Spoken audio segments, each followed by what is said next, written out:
long have we been waiting to hear those trumpets sound again? Welcome to the Ridgefield Library Hot Stove 2024. Do we have some Met fans in the house today? What about fans of Gary, Keith, and Ron?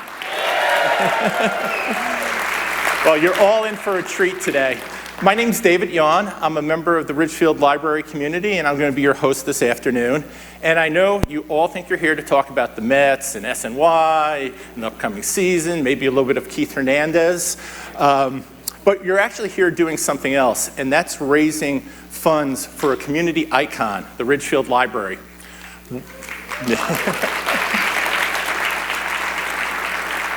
1/3 of our operating budget comes from donations, so an event like this is really, really important. And our goal this year, Lynn and I have set out, is to break all records this year, and you've already broken one. We believe, we're pretty certain, this is the largest crowd for an Ridgefield Library event in the history of the institution. So, congratulations. Thank you. Your ticket purchase is going a long, long way. There are a few other things you can do, of course. If you haven't already checked them out, we have our exclusive Hot Stove 2024 t-shirts out in the lobby, designed by the Shay Hay Kid. Here there's less than 20 left, so if you want one, sneak out at some point and get that. We also will have no problem, if you sneak out at any point during the program, to buy raffle tickets. There's some great prizes out there. There's some book packages. We're a library after all. We have Mets collectibles. And perhaps most important, and I hope you're all want to get engaged in this, is our auction. We have some really remarkable experiences, some memorabilia that you cannot get anywhere else. There are tickets to games from the Mets, from City. We have, where's Jan? There's Jan out there. We have a custom designer tote bag designed by Jan Conti, who many of you know through fans of GKR. We have a Mets bourbon basket from the fine folks at Hudson Whiskey. That's worth alone over $300, and it comes with a lot of other goodies. A bottle of Tom Seaver's GTS Cabernet Sauvignon and a replica of his statue outside Citi Field. This fabulous Gary, Keith, and Ron poster.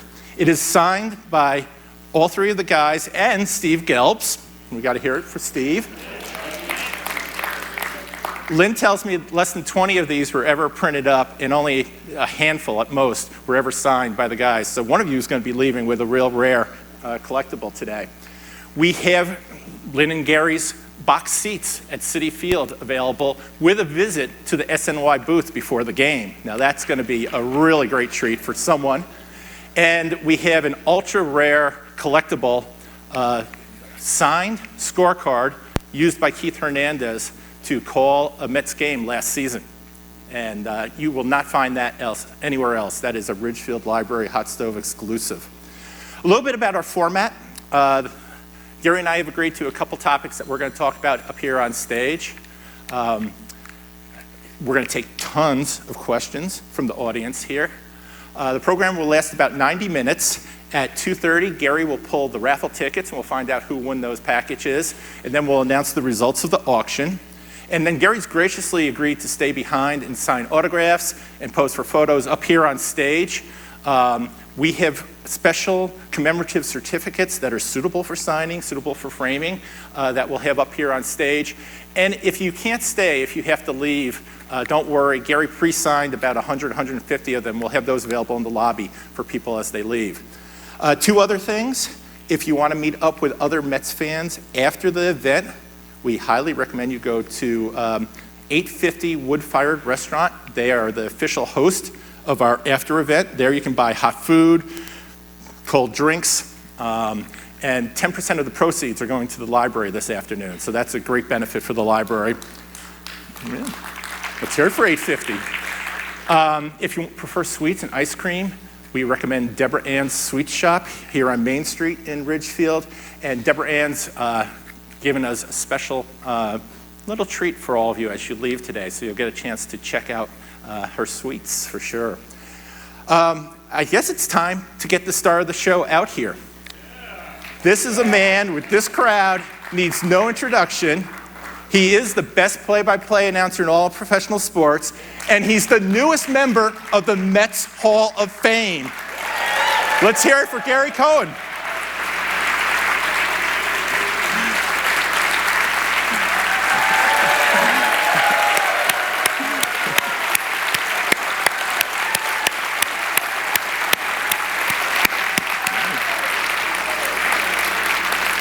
Welcome, Gary. So I'm going to ask the audience a question first. We start off by asking Gary questions. How many of you were at Citi Field on June 3rd last season?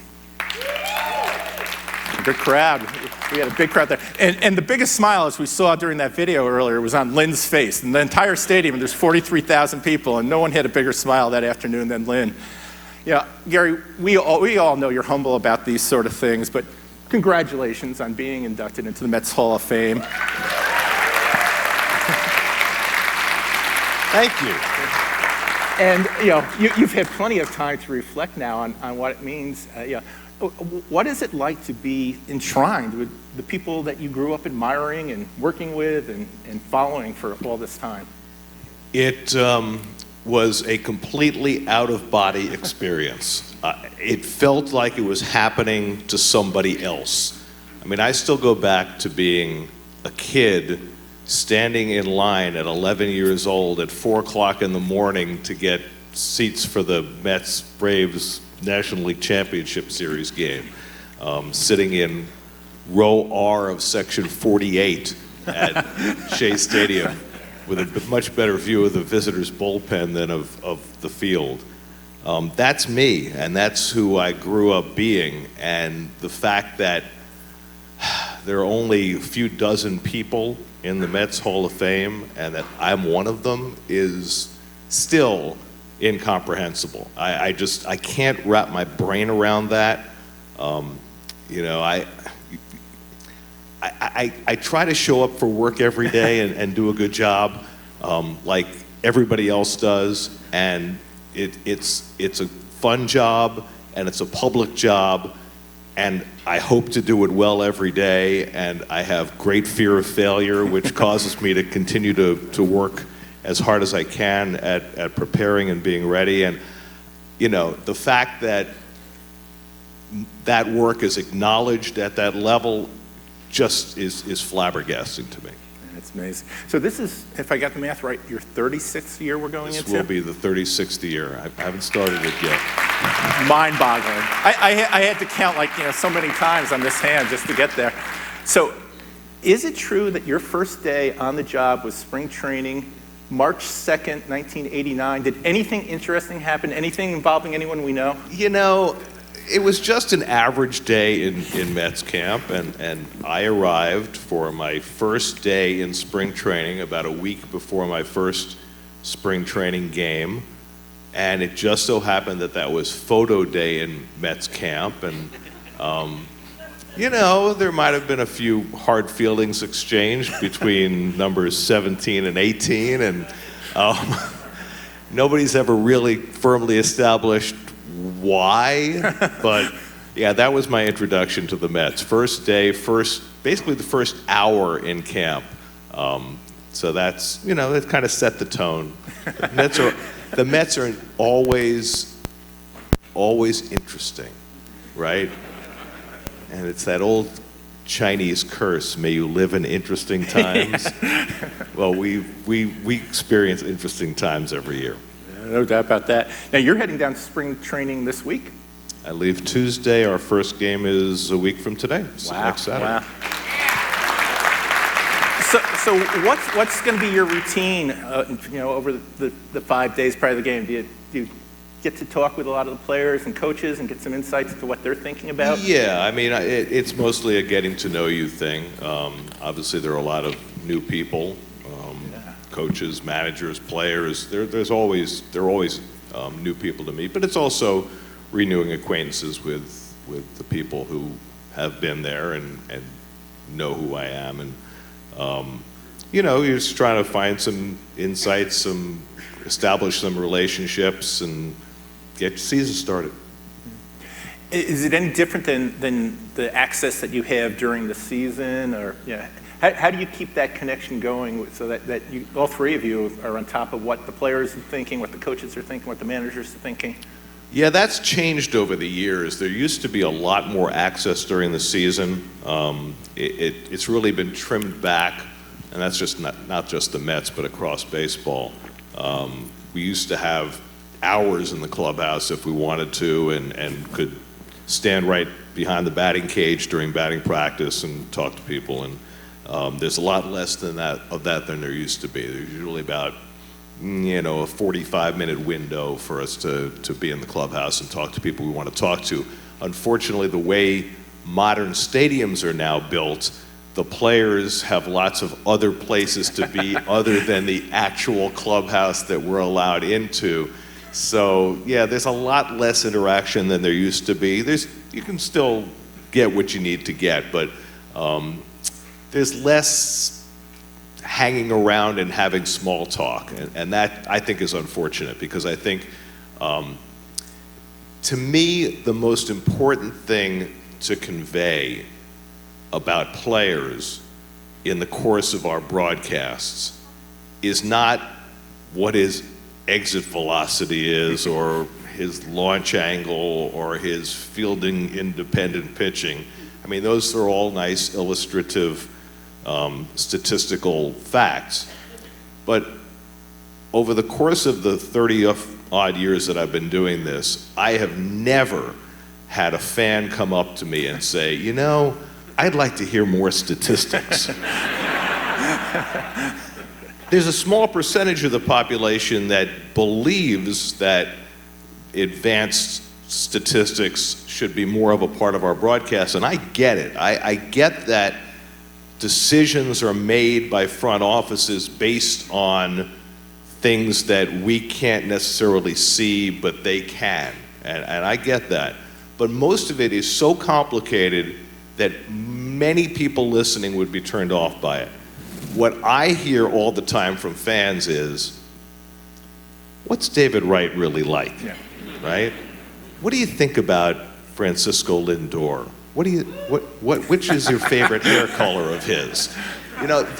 Those are the things that people want to know. So the more access that we can have to the players, and we get this more in spring training, and this is to your point, the better it is. A little quirky stuff,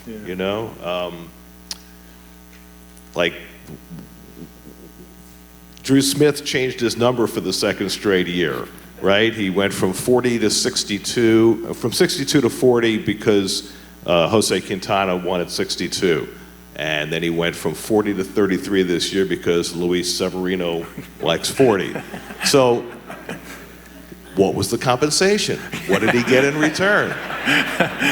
These are the things that people really want to know. They want to know what the make and model is of the car that Francisco Lindor bought Jeff McNeil. It was a Ford Bronco Sport. See?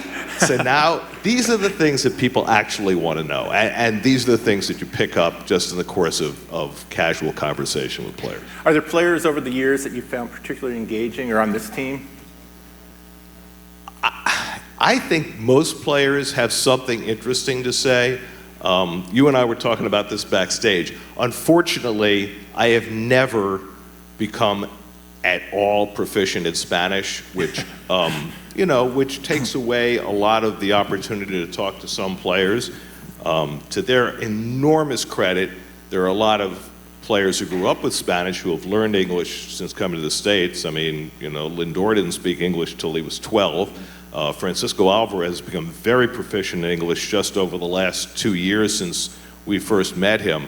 But there are some guys who are less comfortable talking in English, and that takes away from it. But I think everybody's got something to say. I will say this. The most engaging players are usually the utility guys and the last guys in the bullpen. They usually are the most interesting characters. Now, speaking of interesting characters and players, you started out calling your games with Murph, Bob Murphy, a broadcasting legend, of course.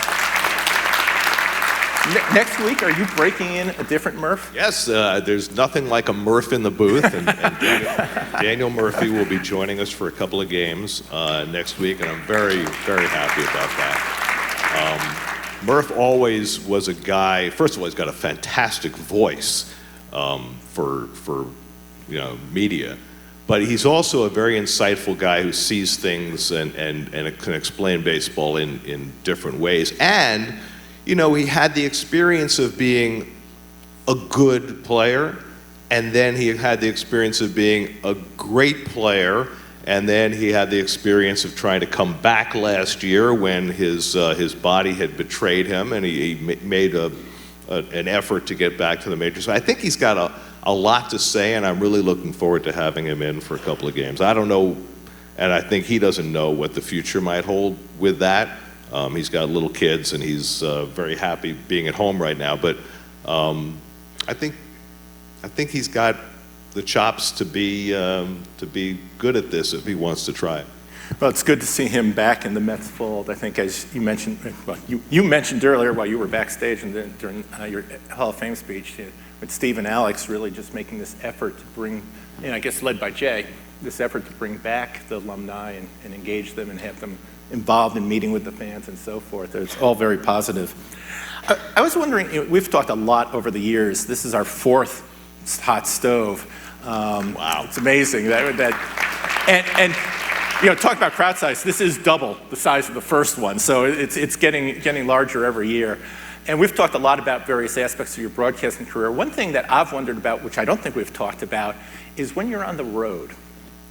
You sometimes will have a weekend where SNY may only have one of the games, but you're in the middle of a road trip and so forth. Do you go to the games when you aren't calling them, or do you hang out with the broadcasters from the other teams? Is there a fraternity of... Well, there definitely is a fraternity of broadcasters. It's a very small group of people when you come right down to it. 2 or 3 guys on television, 2 guys on radio in 30 cities, and that's it. And then you've got the national guys who pop in. So I think we've all developed a certain closeness because there are very few people in this world who get what we do. And, sometimes we have to be a little protective of each other too, because nobody else will do that. As far as the national games, I usually just watch them on television. I have in the past attended, but it's because I'm so spoiled in the seat that I have for every game.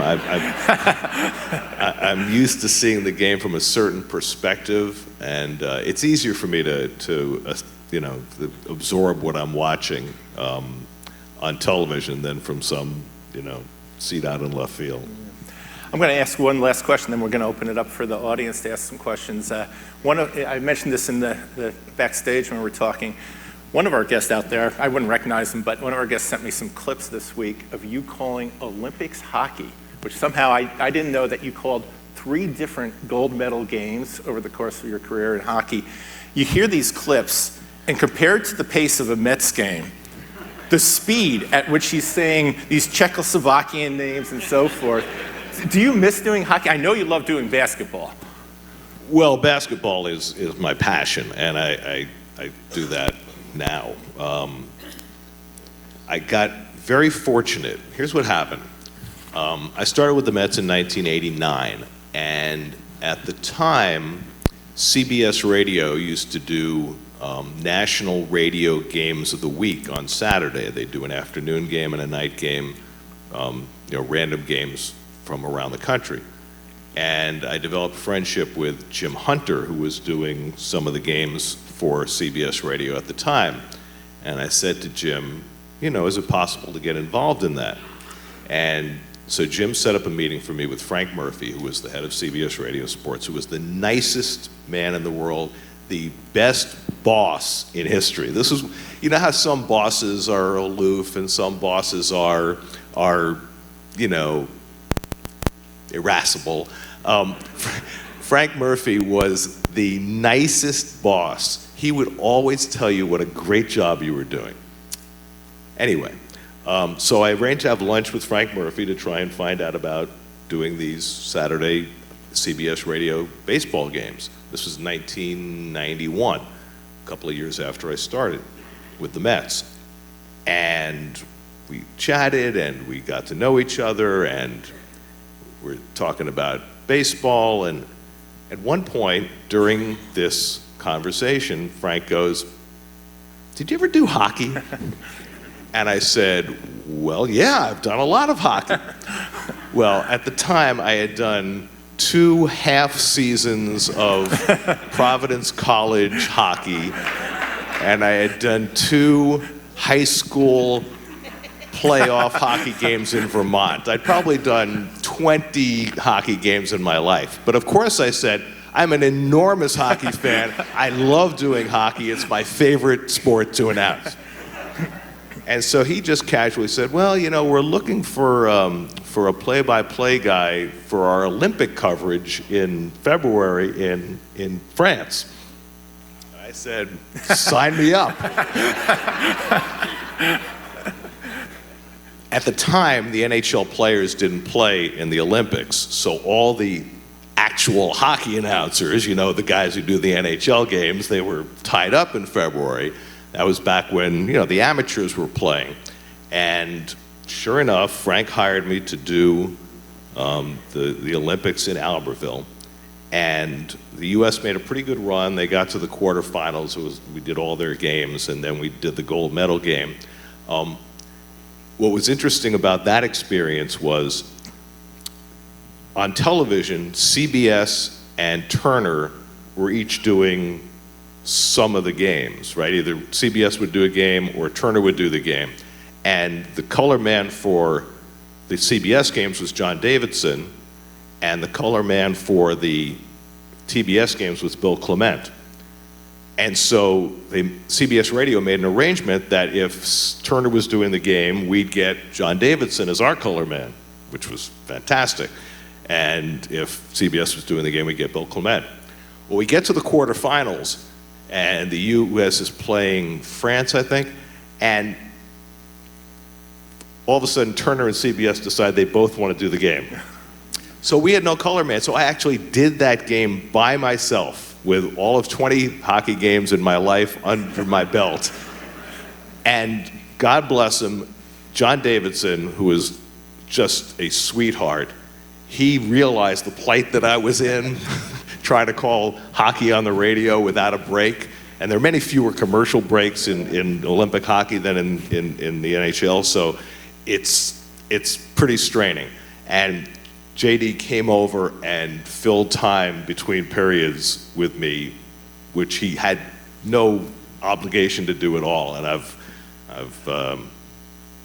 loved him for that ever since. Anyway, so I did the Olympics in '92, and then '94 in Norway, and then 98 in Nagano, and that was great because that was the first time the NHL players were in it, and Czechoslovakia won it, and Czech Republic at the time.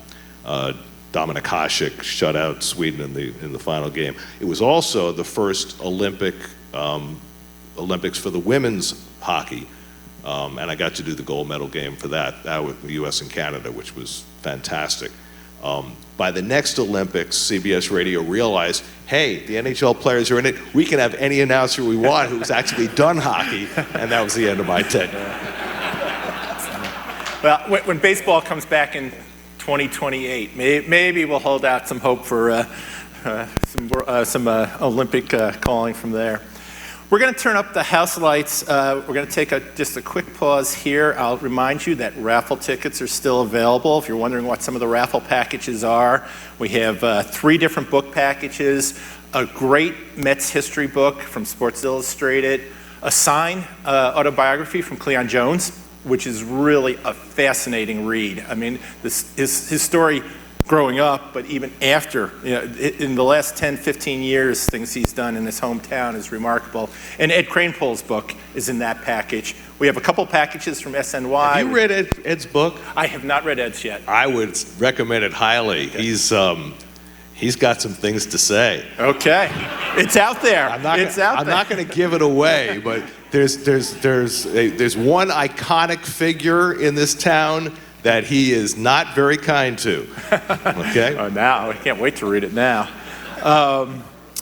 We have bobbleheads out there. I'm looking at the auction. We're doing great on a couple of the auction packages. I'll tell you what, the polar bear package is way underpriced right now. It's a great deal. It's 4 seats in the city pavilion. Each seat comes with $30 of cash that you can spend. There's bobbleheads. There's a signed Pete Alonso ball. If you ever sit in the city pavilion, it's a blast because you're right above the Mets. It's in center field, but you're right above the Mets bullpen. And the opponent's bullpen, too, so you can see what's going on all throughout the game, which is really fun. We're doing great on the Keith Hernandez signed scorecard, but I tell you, it's going to go for more than it's at right now. The handbag, the tote bag, this one's a steal right now, so I encourage people to go for that because Jan's stuff usually goes for a lot more than what we're at right now. In addition to the tote bag, there's something that grows hair or grass out of Francisco Lindor's head, which is really cool. The Francisco Lindor Chia Pet. and we have a copy of the the SI book in there as well. And this thing is amazing, by the way. I could not believe this when the artist came up with this last year. He did such a fantastic job, just like on the spur of the moment. It was actually shown to us right before our first spring training game last year, and I just think this is magnificently done. Yeah, I mentioned the fabulous Gary, Keith, and Ron. It says the incomparable Steve Gelbs, and they have him dressed up from one of the races he did. The sausage race, of course. Yeah. Now, he won, you know. Yeah, he did. Yeah. Steve's got by far the messiest better than Chris signature. Cotter. Keith's signature is like 3 times larger than Gary and Ronnie's. And it's interesting. Ronnie signs Ronnie when he signs his autographs. So, anyway, so if we can get the house lights up, we need the ushers down here. Wait, you all look great in all your Mets gear. It's just resplendent today.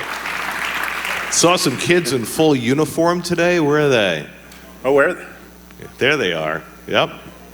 Oh, that's cool. Nice job. Yeah, stand up, stand up.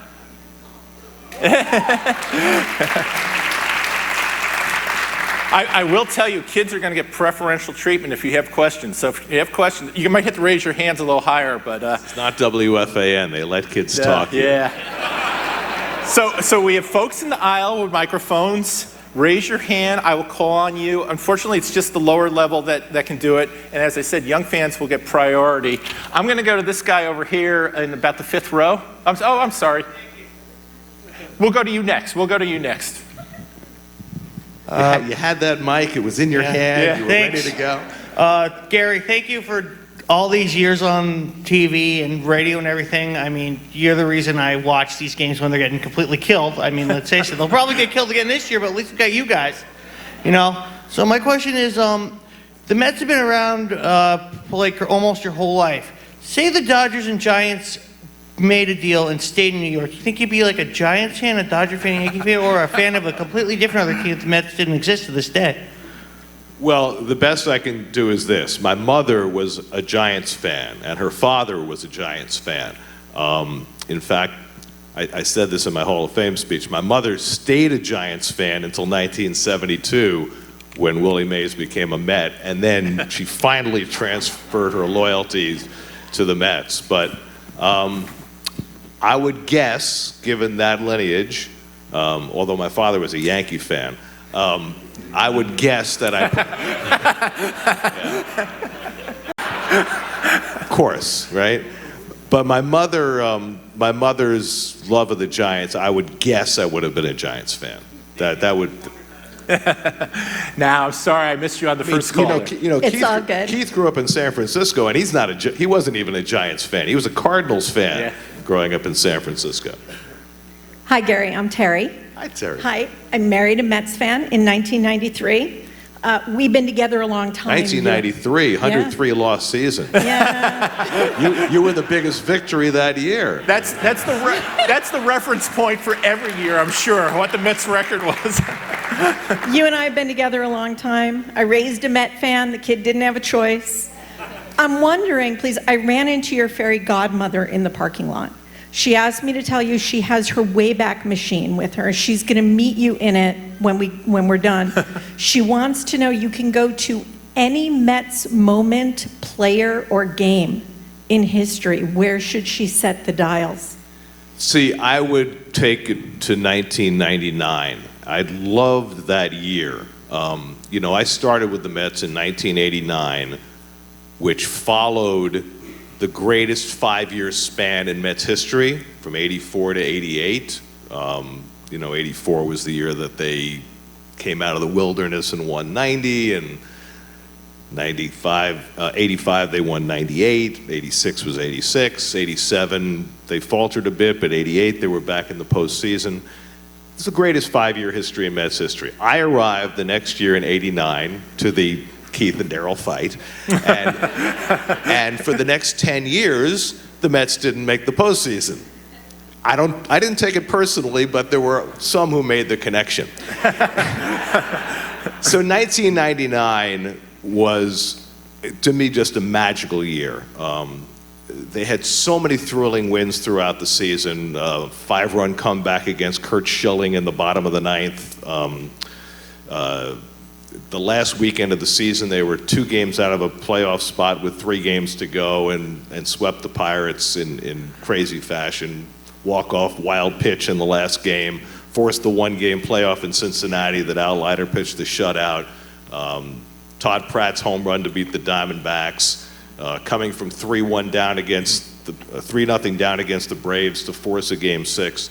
Robin Ventura's grand slam single, and I got to call most of those moments. So that year, to me, was the most special year of my broadcasting career. But if you go back to being a kid and watching the Mets growing up, I would go back to the 1965-66 years, which were really the first years that I got to go to Mets games, watching Dennis Rybant pitch and watching Jerry Buchek play second base, Eddie Brassoud. I mean, all these names that have gone into the ether, but stick with me because they were part of the earliest part of my baseball childhood. So yeah, those would be my choices. Thank you for the fairy godmother, by the way. Now we're going to go to that young man there. He raised his hand so high up, I had to go for it. Wow, I'm talking to Gary Cohen. Hey, you think that's good? I get to talk to you. Thanks. So my question is, out of your whole career of announcing baseball games, what is your favorite one that you've ever announced? My favorite game that I ever announced? Yeah. I would go back to the Grand Slam single game. Game 5 against the Braves in the 1999 National League Championship Series. 15 innings, 6 hours, rain falling through much of the game, Melvin Mora making a great defensive play to save the game, the Mets rallying in the bottom of the 15th, Sean Dunston getting the hit, and Todd Pratt drawing the game-tying walk, and then the grand slam single. That was my favorite game. And the best part, well, not the best part, but one of the parts that always sticks with me is my son Trevor was 8 years old at the time, and he was sitting in the booth behind me, much to the dismay of my engineer, Chris Majkowski. Trevor had a habit of driving him crazy, as most 8-year-olds would. But the game started at 4 o'clock, and by the time it was over, it was almost 10. And what I remember is, after calling the grand slam single and the game was over, that Trevor spontaneously burst into tears, combination of having not eaten in many hours and the fact that it was past his bedtime and the exhilaration of watching the Mets win. That always sticks with me. How about the guy in the Mets shirt there with the blue cap on? And then I'll get over here. I know somehow I'm missing people. Yeah, we actually can't really see you guys that well, despite the fact that the lights are on, which is a strange phenomena. Gary, this is awesome. Amazing. So you grew up listening to Murph. You started with him in '89. What was the first couple of years like, and when did you really start to feel comfortable working with Murph? Well, my first game with Murph actually happened the year before. I filled in for a game in 1988.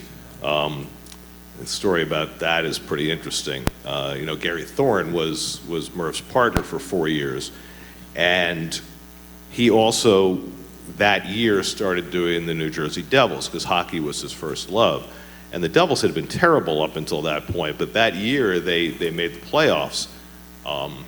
And so a couple of weeks into April, I got a call from Mike Ryan, who was the Mets director of broadcasting, asking me if I could fill in for a game because Gary Thorne had a conflict. He was doing a Devils game.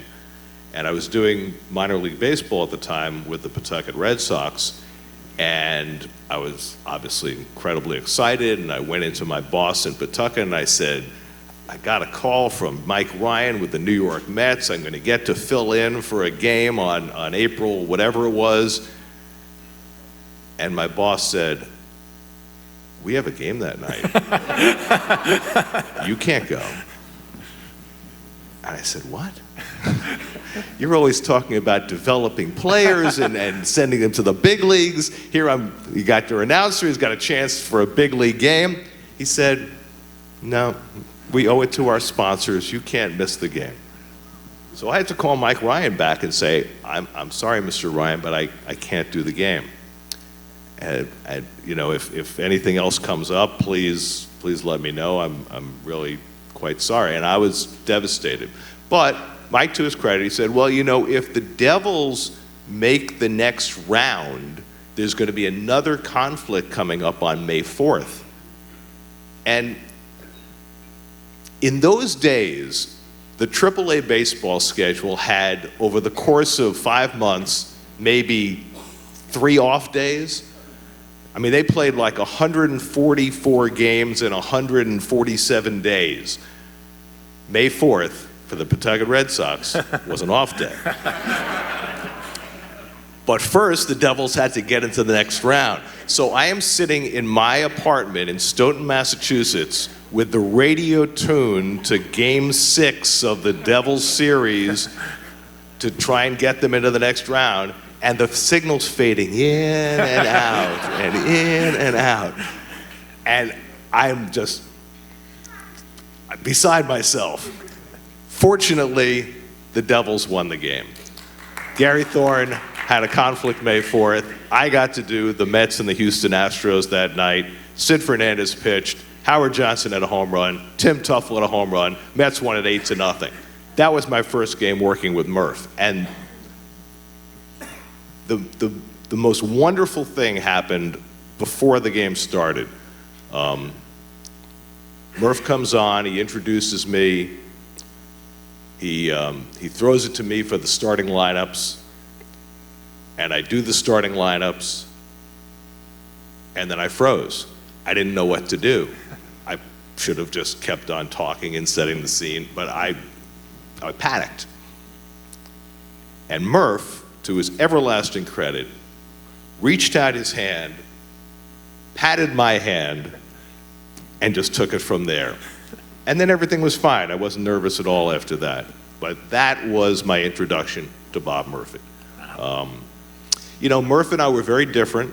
We had very different styles. He was kind of a see no evil announcer, and I was a little bit more analytical. And that clashed a little bit, but I think that it also meshed because you got 2 different generations, 2 different points of view. And I think for the listener, it wound up being a really good combination. And,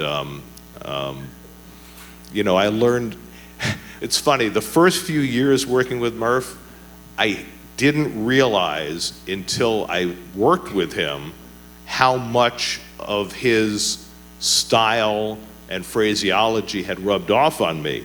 There are certain things I remember thinking, I can't say that anymore because Murph does that.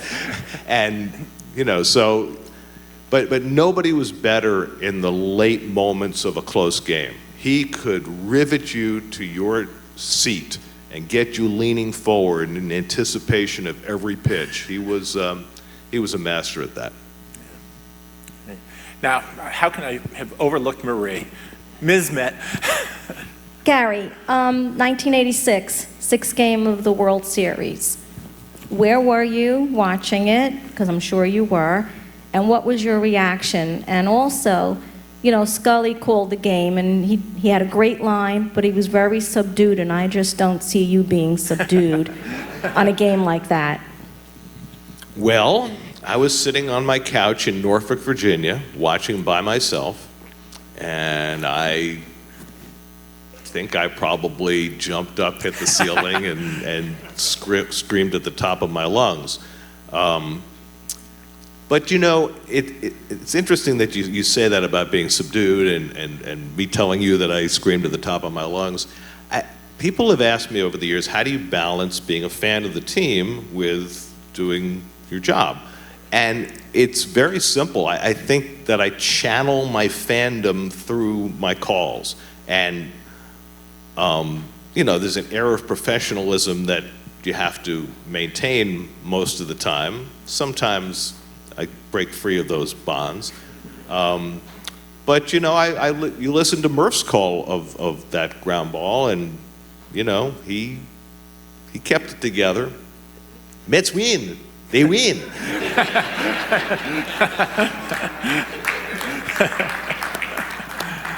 We'll take one more in this segment here. Oh, okay. Gary, food and snacks seem to be a big part of your... Where's the Dunkin' Donuts? Aren't they supposed to bring them out by now? So my question for you is, other than Citi Field, what stadium brings you the best snacks? And I only ask this because I have a college roommate that works in another stadium that brings you snacks. And I've seen him on TV with you.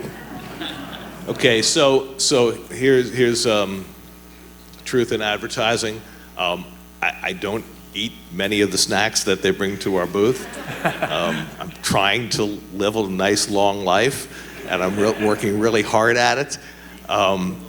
I used to suck on Tootsie Pops during games. I've stopped doing that.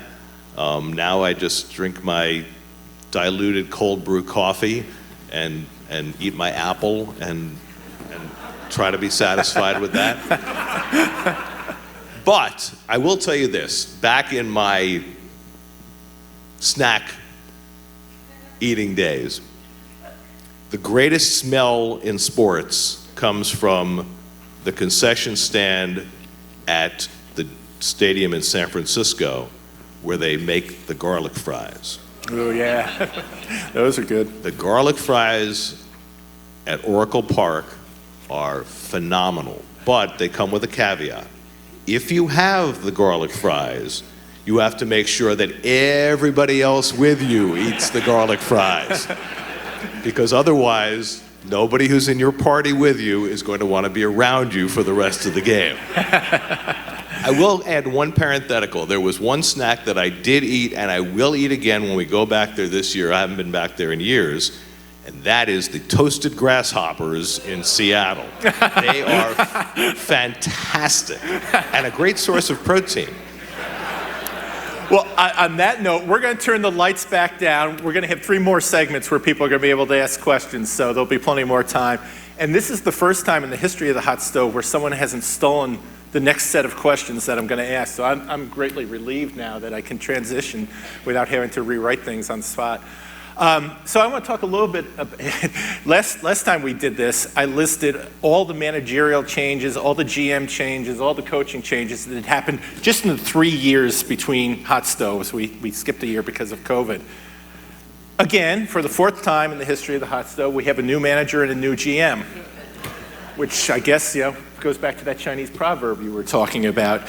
So I want to use this segment, if we can talk a little bit first about David Stearns and what you know about him and what about his approach to the offseason has either gone as you expected or maybe surprised you a little bit, and then we'll work through some of the other changes. Well, David Stearns is a brilliant young man. He grew up a Mets fan. Grew up, he professes, listening to me and Murph on the radio. Just gives me an idea just how young he is. He did a wonderful job turning the Milwaukee Brewers, a small market team, into a perennial contender. He's got a great understanding of the game and of the valuation of players and the importance of putting systems in place. You know, it was Steve Cohen's goal when he first bought the Mets to hire a president of baseball operations. And it was not possible for him to hire the people that he wanted to a couple of years ago, and so he waited. And I think that really speaks to Steve's acumen, that he wasn't going to fill a position just because it needed to be filled. He was going to find the right person. And, you know, I've gotten a chance to talk to David a little bit and hear some of his thoughts, and he is, I think he's the perfect guy for the job. I think this winter has been less than some Met fans wanted it to be. I think they had one fish that they were trying to reel in, and he got away. It was Yoshinobu Yamamoto, who wound up with the Dodgers. And absent that signing, I think they have taken the approach of signing players to short-term deals with an eye toward next year's free agent market, when they will be able to make a splash, and more importantly, when they will have a better understanding of how their young players are going to fit in. There's no reason to think the Mets can't be a postseason contender this year, don't get me wrong, but they consciously avoided the long-term deals that would have locked them in and taken away the opportunities for some of their younger players. They did something unprecedented last year at the trading deadline when they traded Verlander and Scherzer and Robertson and Pham and Canna and all these guys. They paid enough money to those teams for their contracts that they were able to get back better prospects than anybody ever had. They basically bought prospects at the trading deadline. And those guys, Luis Angel Acuna and Drew Gilbert and Ryan Clifford and a whole bunch of younger guys who are still a few years away, really replenished their farm system in one fell swoop. So now, by the end of this year, you'll see maybe Jet Williams and Drew Gilbert and Luis Angel Acuna and Christian Scott and Blake Tidwell and a whole bunch of young players who the Mets need to get a handle on. Are these, you know, pieces for the future? Are they trading pieces? Are they not going to be what they were expected to be? And this is that transition year where they figure those things out and then go for it next year based on that information. So that's what David has done. I think according to the plan that they have in place, it's the right thing to do. Yamamoto would have been the fantastic get because he's only 25 and he's probably going to be a superstar pitcher.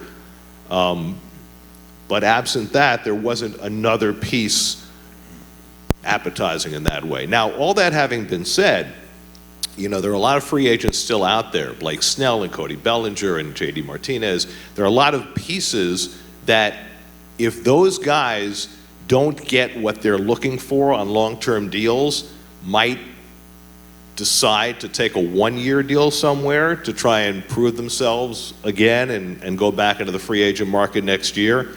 And if Blake Snell or Cody Bellinger becomes available on a one-year deal, Mets will snap them up, right? Because that fits with their plan. But you know, to give 5 years to Blake Snell or 3 years to Cody Bellinger was not something that they were going to do. I think I've seen every Blake Snell appearance at Citi Field. It's a few too many, but How about, I would bet you if we asked even this audience, what do you know about Carlos Mendoza? At least half of us, 2/3 of us would say, nothing. What can you tell us about the new manager of the Mets? Yeah, I know a lot less about Carlos than I do about David. I do know this, he's got a wonderful personality. Everybody that I've spoken to who's known him during his years as a coach with the Yankees has raved about him as a communicator, as a teacher of the game, and he certainly made a great impression on everybody the day he was introduced. But like any first-time manager, you're not going to know until the first crisis hits, right? Until those interesting times begin to intervene. How does he handle it? How does his team respond to it based on his handling of it? How does he handle a bullpen? What happens when a key player gets hurt? All those things. And, you know, we'll be learning along with everybody else. You know, I've gotten to say hello to him and shake his hand, not much more. I'll get to know him a lot better, hopefully, in the next week. And we'll go from there. Struck me that they were smart to sign John Gibbons as the No question. You want to have a veteran with managerial experience as a bench coach when you have a first-time manager. I thought that was a good hire. And, you know, Gibby's got some Mets pedigree, too, so that's nice. So, I mean, let's go back to last season just for a moment here. Must we? Yeah, we must. I think we have to. We don't have to, but I'm going to ask you, how surprised were you by Buck's dismissal? If I remember correctly, I think Ronnie was a little bit upset either by the timing or... Well, the timing was weird only because Buck basically announced his own dismissal, which is pretty unusual, the day before the end of the season. You know, I was surprised, but certainly not shocked. You had a new president of baseball operations coming in. There was every reason to believe he was going to want to hire his own manager. Buck is a fantastic observer of the game. Nobody sees as much as he sees. And I don't just mean baseball. I mean everything. He's kind of like an observationist comedian. Like, you know, did you ever wonder about, you know, that kind of thing? But Buck operates on his own formula, and I think that the trend in managers in this sport has become less about them running their team as opposed to them being collaborators with the front office in planning and running their team. And, you know, there are very few old school managers left. So Buck was definitely of the old school, a guy who is used to controlling every piece of his team and making decisions on his own. And I think that Carlos Mendoza will be much more collaborative with the front office. There's so much information now that comes to a manager on an everyday basis from the analytics department, from the sports science department. This guy needs a day off. This guy has a swing path that relates to this pitcher. There's so much data that the manager is a piece of the puzzle, and he's not the puzzle master anymore. And I think Buck was much more comfortable being the puzzle master. I mean, you go back to the 80s, Davey was his own data department. Well, when nobody else was providing data, he was compiling it on his own. He was a brilliant guy in his own right. I mean, math major. There's a reason why Davey was as successful as he was. We'll go back to 2024 now after talking about Buck there. You know, half this roster is brand new, and you alluded to it earlier. Out of the new players that are coming in, are there 2 or 3 that you're going to be paying close attention to? You know, there are a lot of new people, but the core of the roster is really still the same. I mean, Alonso, Lindor, McNeil, Nimmo, right? Those are your core players. You know, of the 4, 3 of them had pretty good years last year, and McNeil was the exception, and I would bet as much as you ask me to, that he'll have a bounce-back season and hit over 300 and do what he normally does. And I think keeping him at second base every day might help in that regard, too. You have a growing player in Francisco Alvarez, who I think is destined for big things this year. So, you know, those are the returning core players. Huge question at third base. You've enhanced your outfield defense greatly by bringing in Harrison Bader and Tyrone Taylor. Both are outstanding defensive outfielders. Bader may be the best defensive center fielder in the game. How much offense he provides, how healthy he can stay, those are open questions. How much will he play? He's got great numbers against lefties. I would say he'll play every day against lefties and sometimes against righties. So Nimmo will probably move back and forth, or maybe they play Taylor in center. The other question is Starling Marte, who 2 years ago was an enormous catalyst for this team and clearly was hurt all of last year. The early signs are encouraging, but he's 35 years old and a guy who relies on his legs, and so that's definitely an open question as well. You know, the pitching is fascinating to me. I mean, Kodai Senga established himself as an ace last year. That was the most fun thing to watch about this team last year, were Senga's starts.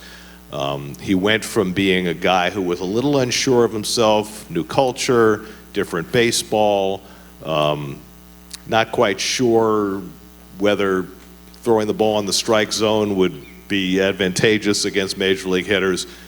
By 2 months into the season, he had it figured out, and he was just great. And the rest of the starting pitching staff is pretty much new. You know, we got a half year out of Jose Quintana last year. He pitched the way he always does. He's a good middle of the rotation guy. Luis Severino was an all-star who's had trouble with injuries and pitch tipping, but he's tremendously talented, but he's a huge question mark. Same with Sean Manaea, who last year seemed to discover more velocity and developed a new pitch and had a good year, but as a long reliever for the Giants, so can he be successful again as a starter? Adrian Hauser's a ground ball guy, but he's more of a fifth starter. Tyler McGill's developed a splitter. I'm sure you've heard this, right? Instead of the ghost fork, he's calling it the American spork.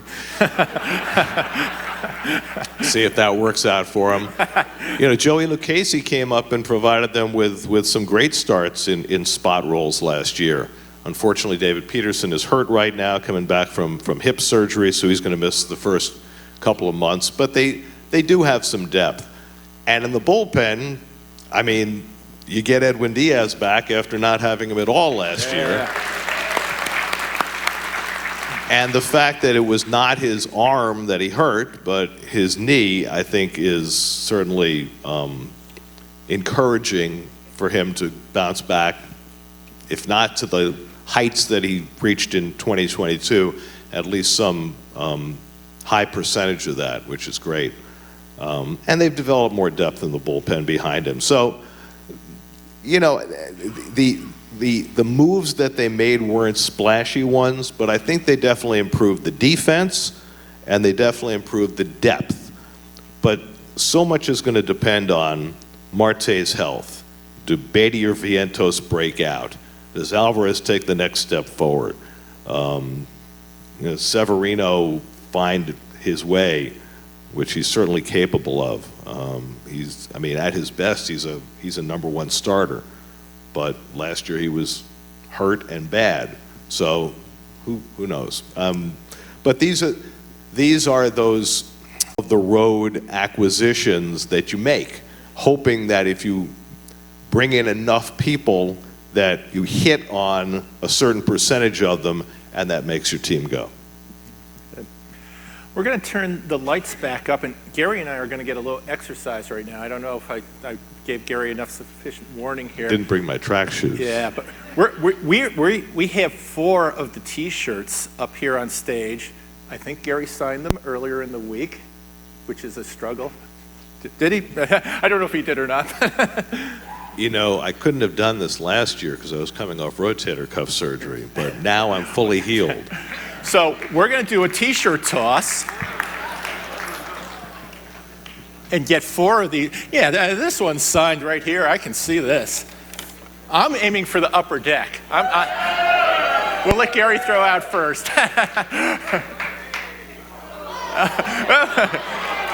It's just like a baseball at City.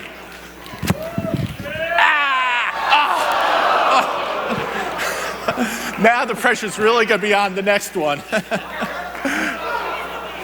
Did you throw? He threw.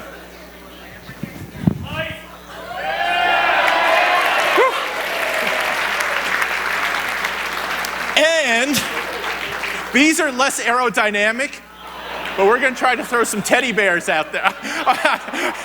You throw it right next to Lynn there. And we have 2 more. Yeah. So these teddy bears, in case you don't know it, they say, it's out of here. That must have something to do with the Mets or Gary or something. We're all done. That's the exercise portion of it.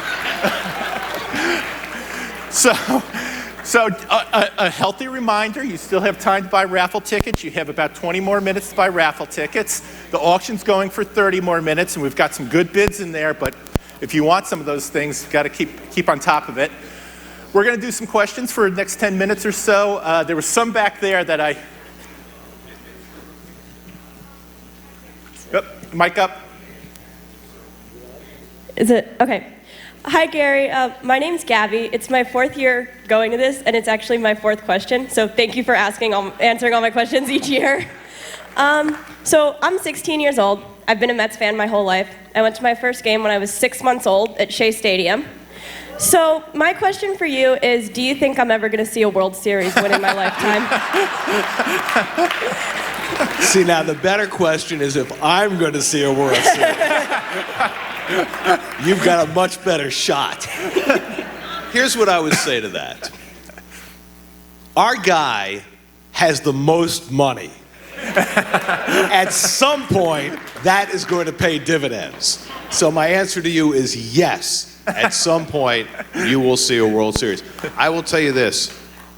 I mentioned my son Trevor earlier. When he was 8 years old, when he was in 3rd grade, he got his ear pierced. He was way ahead of his time. Nobody else in his class had his ear pierced at that age. And he said to me, if the Mets win the World Series, will you get your ear pierced? And I said, yes. And he's been waiting and holding it over my head for 20-odd years since then. I recently told him that since I turned 65, it was null and void, but he was not accepting that. I want to see one of those Francisco Lindor studs in your ear. I might go with the Barry Bonds feather. Anyway, so yes, Gabby, I think there's a really good chance in your lifetime, if not in mine, that will happen. I know we have a question back there in the middle. Hello? Hello. Hi, Gary. There's been a lot of changes in baseball rules last year. Which of them do you like? Which of them don't you like? And are there any rules that confuse you while you're calling the games? Not anymore, but no. Here's what I would say. The pitch clock, here's how I rank the greatest inventions of history. Fire, pitch clock, wheel.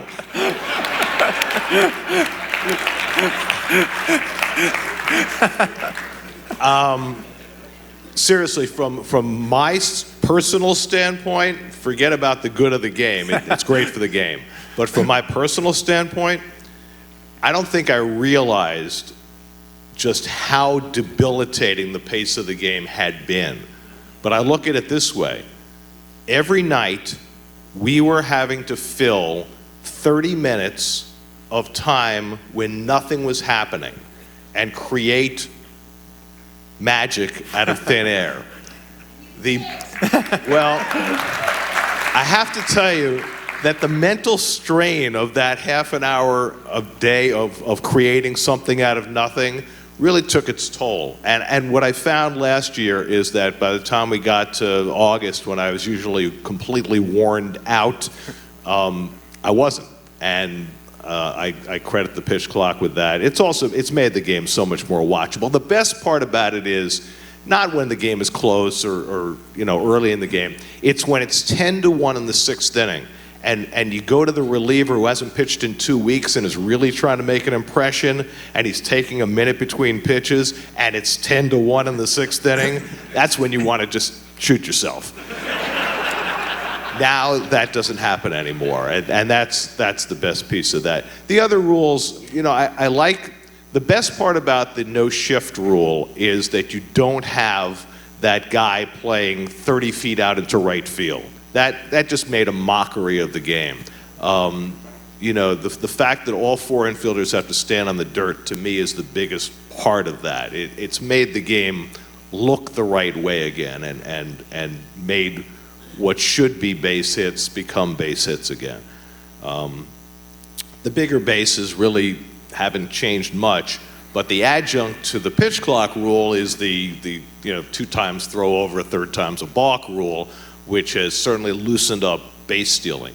I saw an interesting note this week that one of the ways that they're going to try and enhance base stealing even more is they're going to try to eliminate the fielders blocking the bag with their leg, not in possession of the ball. That technically is obstruction. They've never really called it. They're going to start calling it, and I think that will not only help the base stealers, but it'll also prevent injuries, especially with guys diving head first, hitting guys' knees and breaking their fingers. What else? Well, they tightened up the pitch clock this year. Last year was 15 seconds with nobody on and 20 with runners on. They're down to 18 this year with runners on base, so that'll tighten things up a little more. The only rule that's come into effect, the last 2 of them that have come into effect the last few years that I'm not in love with, the free runner in extra innings. I don't have a problem with the idea of it, but I don't think you should do it in the 10th. I think you should give us 2 innings of real baseball to try and settle the game, and if you get to the 12th, then I'm fine with doing that, because pitching staffs just get blown up, and the way pitching is used these days, it's impossible to play an 18-inning game without it having residual effects for weeks. The other rule that I don't particularly like is the 3-batter rule. I think that it's really taken a lot of the leverage out of the hands of the managers. In some ways, it's made pitchers be more versatile. You don't have those left-on-left specialists who never face right-hand batters. Those guys just can't exist anymore. But I don't love the rule because I think that it hamstrings managers. I don't know exactly how I tweak it, but I'd like to tweak it. Oh, and the other thing that I'd love to see change completely is replay. I think that the reason replay was put into effect was not to rule whether a guy was a millimeter off the base for a nanosecond. It was to get rid of the egregiously bad calls, like the Armando Galarraga perfect game or the Joe Mauer double called a foul ball at Yankee Stadium. Those ones that everybody in the ballpark can see were wrong. That was what replay was supposed to be for. So my feeling is, instead of having the replay center and each team having their own replay coordinator and communication, if the manager can see with his naked eye that it was a bad call, make him make the decision without any aid, right? Play happens, you got 5 seconds, you want to challenge it, and that's it. And I think that would fix all of the bad calls without making us sit around for lots of minutes trying to parse out millimeters. It doesn't make the game any better. And the other piece about that is that I think that it hurts the fan experience. To me as a fan, if there's going to be a close play at the plate, part of the joy of being a fan is seeing the play, seeing the umpire's call, and reacting to it in real time, whether it's joy or agony. Not seeing it and saying, oh, well, let's go to replay and see what the call is going to be 5 minutes later. To me, that really takes away from the fan experience of enjoying the game. And maybe I'm alone on that, but that's but that's how I look at it. I think we had a question out there, back corner there in the right. A young lady? Oh, a young man? I saw lots of hands go up. Hey, my name's Tyler. First, thanks for coming. But do you think Pete Alonso will stay with the Mets long term? Well, Tyler, if I knew the answer to that, here's the way I look at it. The last time that the Mets had important players get to free agency, they had 3 big names who got to free agency all at the same time after 2022. They really wanted Edwin Diaz, and so they gave him more money than any relievers ever had. They really wanted Brandon Nimmo, so they gave him 8 years, which nobody else was going to do. They didn't feel as though Jacob deGrom was worth the money that he was asking, and they let him go to Texas for 5 years and $185 million. My feeling is that if they really want Pete Alonso, that they will sign him after this season when he goes to free agency. The problem that Pete has is that the comparables for first basemen have not aged well. The Miguel Cabrera contract, the Albert Pujols contract, going back a little further, the Chris Davis contract. Big first baseman power hitters tend not to age that well. If Pete was 27, it would be different, but by the time he gets to free agency, he'll be 31. And, you know, he's going to want the 8 or 9 year contract like Matt Olson got. Like Freddie Freeman got, 6 years? Yeah, 6 years. The Mets are not going to want to give him 8 or 9 years. They're going to want to give him 4, 5, 6 years. And that's where the rubber's going to hit the road. And it's an interesting call. It really is. But it certainly incentivizes Pete to go out and have a fantastic year this year to maximize his value. That's what Aaron Judge did, right? He turned down a big contract from the Yankees, went out and hit 62 home runs, and, well, the Yankees didn't have much choice. They gave him an enormous 9-year contract. And maybe that's what happens with Pete. But when you look at his position and his type of player, it puts him in an uncomfortable circumstance as far as his negotiating position. And it's going to be fascinating to watch, but it's pretty clear from listening to Pete and listening to David Stearns that nothing's going to happen until after the season. We're going to actually turn the lights back down. Larry, you'll get the next question when we open up questions. One more reminder about the raffle. We have 10 more minutes for the raffle. And bidding is currently, Gary, if you don't mind, once you have your glass of water there, holding this up. This is the scorecard that Keith Hernandez signed. So you probably know this if you watch the games. But Keith's scorecards are a work of art. Not only is he meticulous about filling in all his boxes, but he has the color coding. What he does is he codes each pitcher in a different color, and then he codes the at-bats against that pitcher in the same color. You can see it better on this side. You've got the pink pitcher, the green pitcher, and the orange pitcher. He's got different stats highlighted in different colors. It's really quite the work of art. And, you know, here's the other thing about it. He's Keith Hernandez. And the nice thing about this is that it's clear on both sides, so you can flip it to the Mets side, you can flip it to the opposition side, and change your artwork as you see fit, or get two of them and hang them side by side. I don't know. I can't read his handwriting.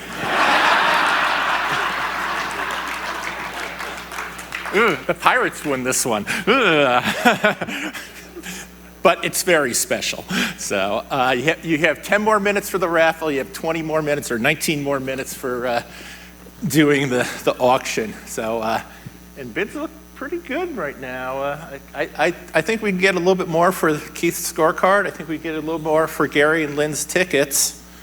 You get to go to the SNY booth. We can't guarantee that Keith and Ronnie will be there, but Just have to, sidle in sideways. It's a very small booth. So I have a couple more questions, then we'll pretty much open it up to the crowd. Last time we were here together, sadly, we talked about the passing of Tom Seaver. And unfortunately, this winter, his roommate and your childhood idol, Buddy Harrelson, passed on. Can you, for the people who may not have really seen Buddy play, talk about why he was so special? First of all, Bud Harrelson was an incredible person. Kind and gentle, and he was a great coach.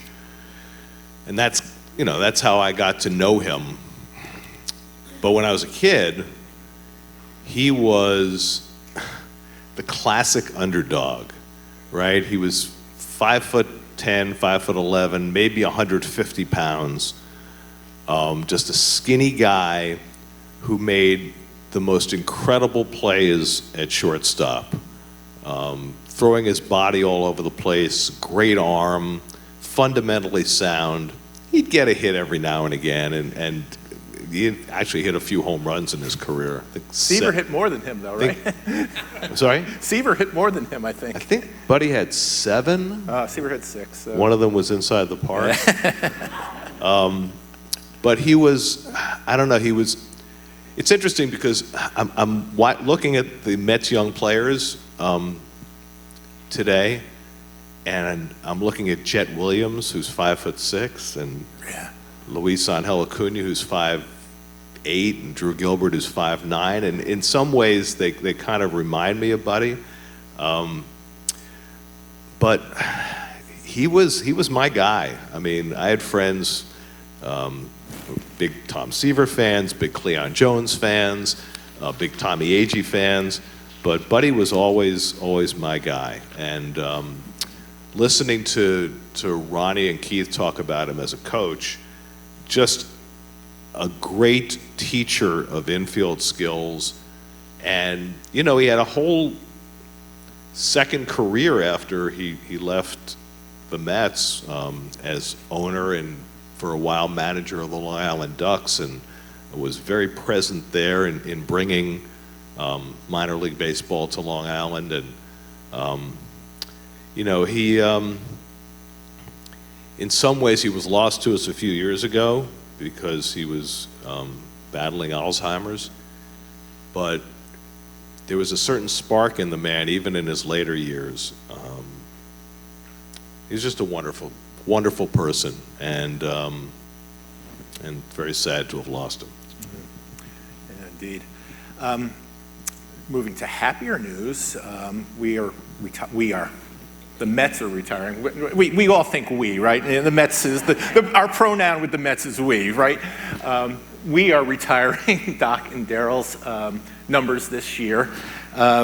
Just some thoughts on the two of them and them entering that pantheon.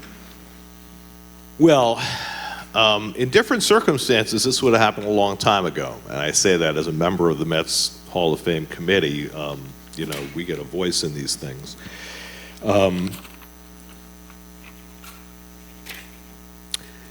Dwight Gooden, of all the players I have ever seen over the 60-odd years I've been watching the Mets, nobody brought more electricity to the ballpark than Doc did those first few years in his career. I mean, think about it. As a 19-year-old, he won 17 games and set the rookie record for strikeouts. As a 20-year-old, he won 24 games and had a 1.53 ERA. 20 years old. You know, by the time I got to the Mets in '89, he had lost a little bit of that luster in terms of his performance after going through the drug problems and everything else. But there's a certain kindness about Doc that never left, and it was a lot of fun being around Doc, even when he wasn't great. And I think people forget this. He pitched 11 years for the Mets. It doesn't feel like that much because it felt like those first couple of years happened and then everything else was kind of a mess. But he still had an aura about him even when he wasn't the Doc Gooden of 1985. As for Darryl,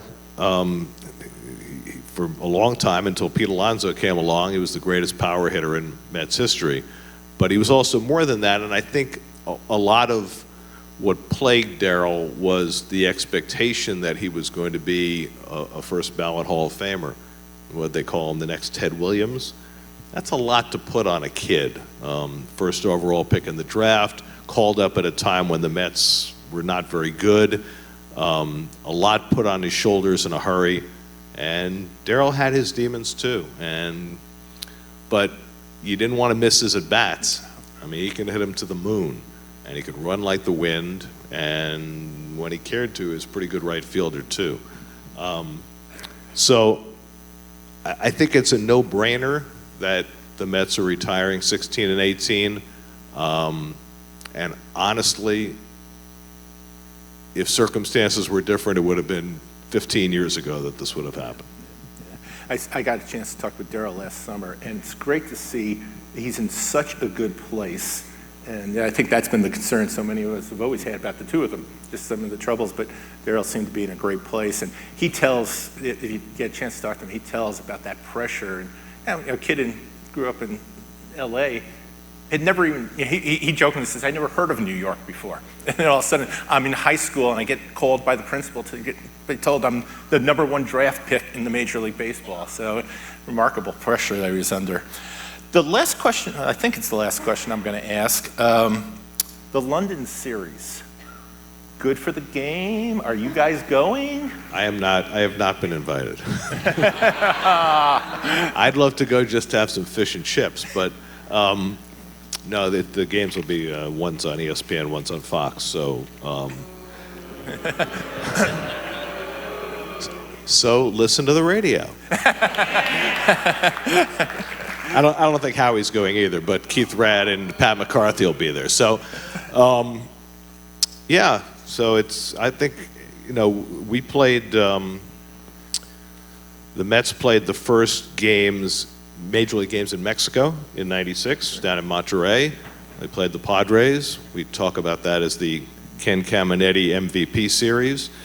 When he supposedly came down with Montezuma's revenge, had a Snickers bar, and went out and drove in like 17 runs in 2 games.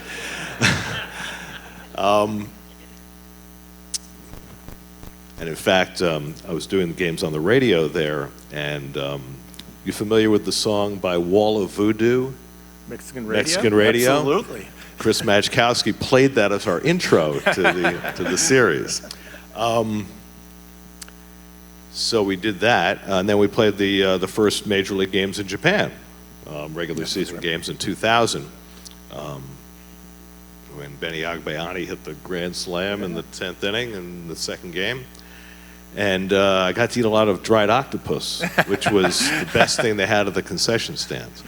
So it's a nice thing. It's good to grow the game internationally.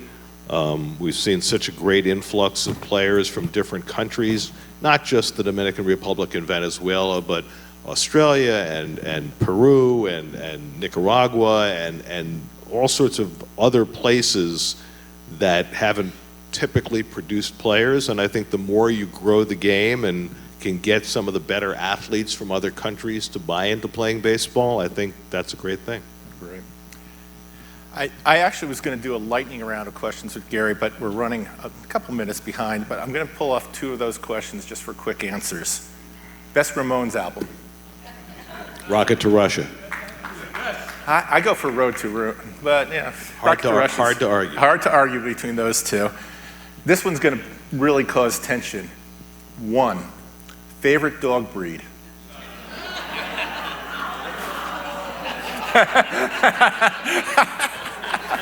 Honey, what am I supposed to say?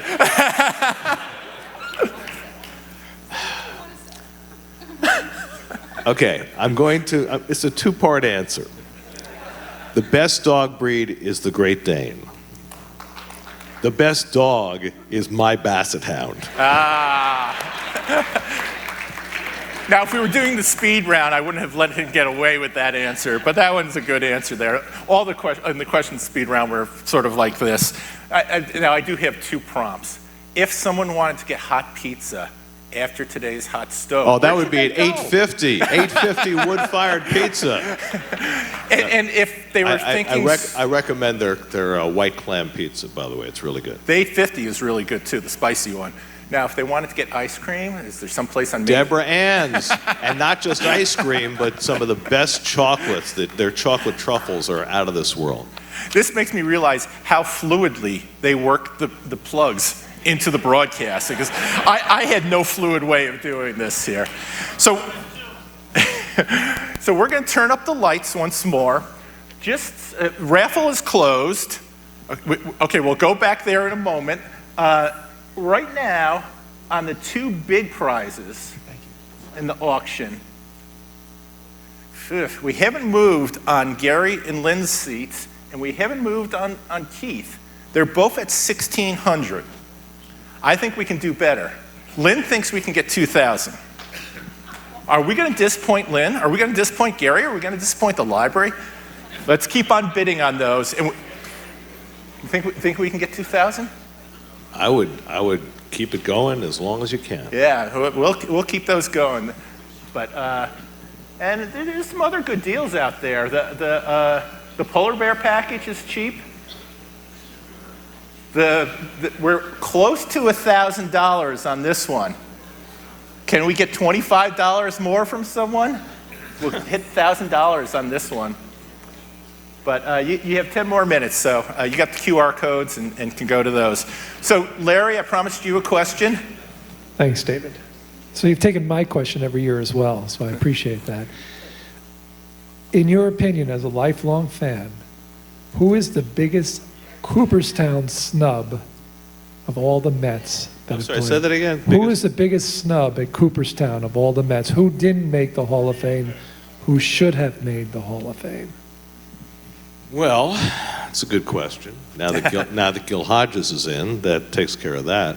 I don't know. I'd have to give that some thought. I mean, it has felt as though over the last few years that Keith's name has come up more often than it has in the past. Somebody wrote a really fascinating treatise. I don't know if you've seen it. Just within the last year, I think he was a judge or somebody with some really good credentials, touting his case, comparing him to people who are already in. I think a lot of the advanced metrics work in his favor. In ways that maybe when his name was on the ballot, people were less cognizant of. I don't know. Who else besides Keith? Who else? Yeah, Jeff Kent. I mean, certainly not off his Mets career, but but off what he did against the Mets. But then we could put Murph in the Hall of Fame based on what he did against the Mets. Someone said Billy Wagner. Billy Wagner. Billy absolutely will get into the Hall of Fame. I mean, it was clear from the voting this year. He's right on the cusp. So. And Carlos Beltran will probably get there. Beltran will absolutely be in the Hall of Fame. Yeah. Sorry? Yeah. I think that, he paid the price for his transgression. I think it's different from, the different. Sorry? George Theodore? The stork? Certainly in the Wildlife Hall of Fame. The back corner over there has a really good lobbying firm going for them. So I see lots of hands and people pointing. So we'll do one more from that corner, and then let's get one from over this way. Okay. My name is Megan. What was your favorite Mets team that never won the World Series? Well, again, I go back to the 1999 team. They made it to the League Championship Series, didn't make it to the World Series. That was my favorite Mets team that didn't make it. Probably the best, it's funny, this is going to be our 19th year on SNY. The best team the Mets have had since we've been on SNY was the first one, 2006. That team had everything. And if their pitching hadn't gotten hurt, El Duque got hurt right before the postseason, and Pedro was hurt, and Traxel got hurt during the League Championship Series. If they had kept their pitching intact, they should have won the World Series. And if they'd beaten the Cardinals, they would have won the World Series because they were much better than the Tigers. But that was unfortunate because that team that team had everything. Hey, Paul here. You're absolutely the best at what you do, and you call games. Call games, it's out of here, base hit the left, the double, and so on and so forth. But what blows me away when I'm watching a game, and all of a sudden something happens, and you'll go, September 12th, 1973, Tom Seaver was pacing Dave Parker. It was 63 degrees out, and there was 32,748 and a half people at the game. Is this part of your overall personality? Do you do this with other parts of your life? Or I didn't realize I was going to put you on the spot so bad. Or is this something you study? Honey, you want to answer that? Let's just say I've been fortunate in that I have had an uninterrupted flow of this information entering my brain since I was 6 years old. It's funny because for most Met fans of my age, their sweet spot is the 1980s. For me, the 1980s were the one decade I didn't see much of because I was out of town, working in different cities, doing minor league baseball. So I have less frame of reference that decade than I do for any other. But for the most part, my entire life, I've been watching the Mets, whether I was watching as a fan or watching as a broadcaster. So, the synapses still connect.